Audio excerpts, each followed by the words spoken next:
So we were talking about Nalewka, Yes, and I'm hoping I'm saying it right. My husband is Polish, and my father-in-law was from Poland, so I've been there actually a few times. One of my favorite things is Nalewka.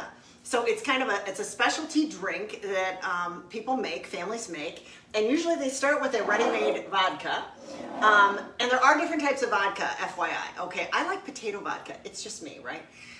And I do drink vodka a lot of times with cranberry juice, but you still can tell. Like Belvedere is actually a rye vodka. So you can look and see, just like any other type of spirit, they're made by wheat or rye or potato or something. Right. I don't know, oats. Anyway, so we've got a few types of vodka here. This is the vodka that we're going to actually talk about. This is called Spiritus. And if you go buy it at the Polish deli, possibly even if you go to your local Benny's or something, a lot of times it'll come with a little tag on it. And this gives you the recipe of how to make Nalewka. So Nalewka is flavored vodka. So why go buy flavored vodka in the store when you can make your own? Yourself, right? Okay, so Jamie's going to tell us a little bit. So it's typically drank, well, let's be honest, you can drink it any time. Just ask Julie. Yes, you can. Well, I made some for Easter, actually. Yes, I made it for Easter. It's typically drank at weddings or baptisms, and it's served in the little tiny glasses. Everybody's, in any, you've watched movies and things, and you've seen, people drink from very small, and it's actually done.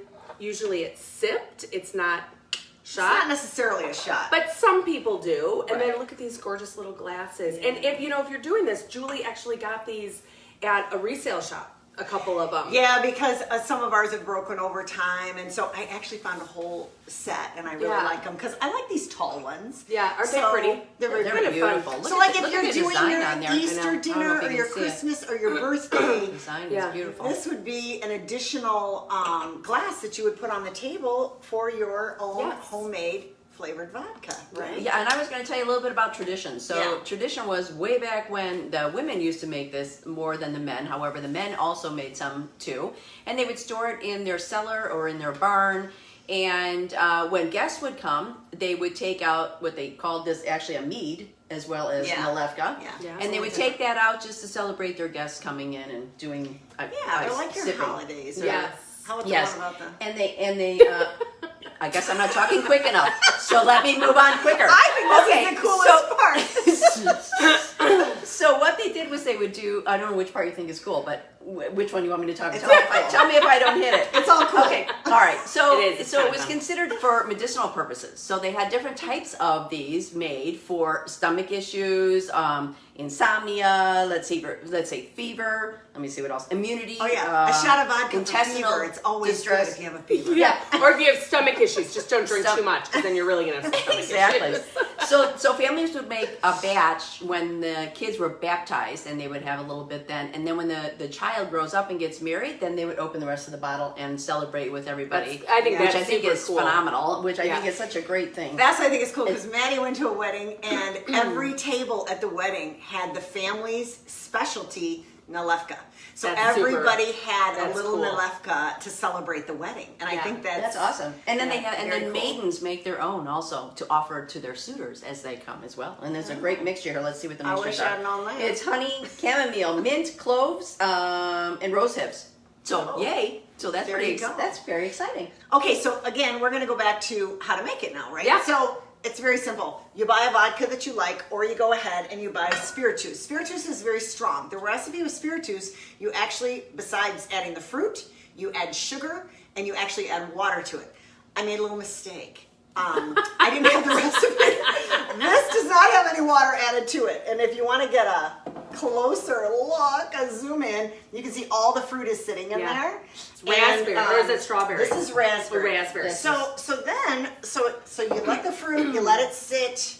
You don't have to go and turn it upside down. I kept it in a cool, dark place, but I did go flip mine. So this is a lemon one. I thought, why am I buying other people's citrus vodka? Absolutely. When I can make my own.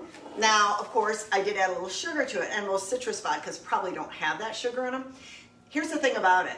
It's vodka. You don't even have to add the sugar. Some people don't. They just use the fruit, and they add either very little sugar or no sugar at all. I like a little bit of the sweetness. So anyway, so you strain it, and I'm going to, here, you guys hold these.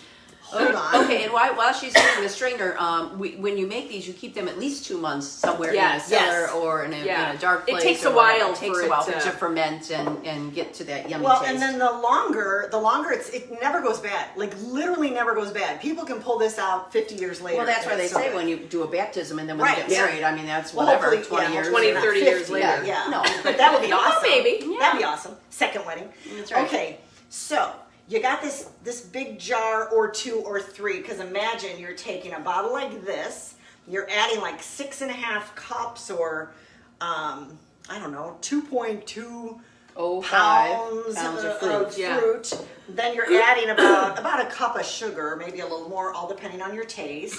So you might end up with like a couple containers like this for just this one bottle.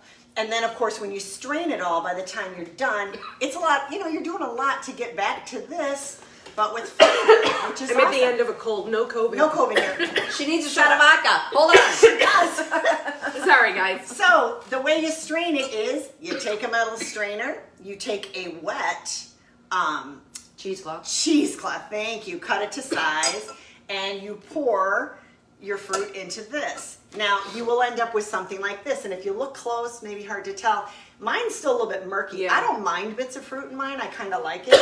If you don't want the bits of fruit, I'm okay. do we need to kick you out? Yeah. Yeah, right. No, I got tea over there. No some water? vodka. You want some water? All right, No. I'm talking too much, we're going on. But anyway, and then if you really, really want to strain it really nicely, and I think the real, like probably the professional way, would Right. be to run it through a coffee filter. Again, the coffee filter has to be wet, set it, but that is going to take you hours upon hours, but you will end up with a very clear, not That's slightly why I'm in the corner. cloudy. That's why they put baby in the So corner. baby is in the corner. So that's kind of that But you know deal what? there. After you're done making your vodka, you gotta And you have, always serve it with some good Polish food. Oh my God, we got sweet and savory pierogies Yeah. and Polish Kielbasa. sausage, kielbasa. We got some beets, some pickles. Oh my Yeah. God, delish! You don't just sit and drink. You You when eat and you Yeah, drink right? and you I have mean, a it's fantastic. just kind of the way Yeah. it is. And All what's right. the toast? What is it again? Nastrovia. Nastrovia. Nastrovia.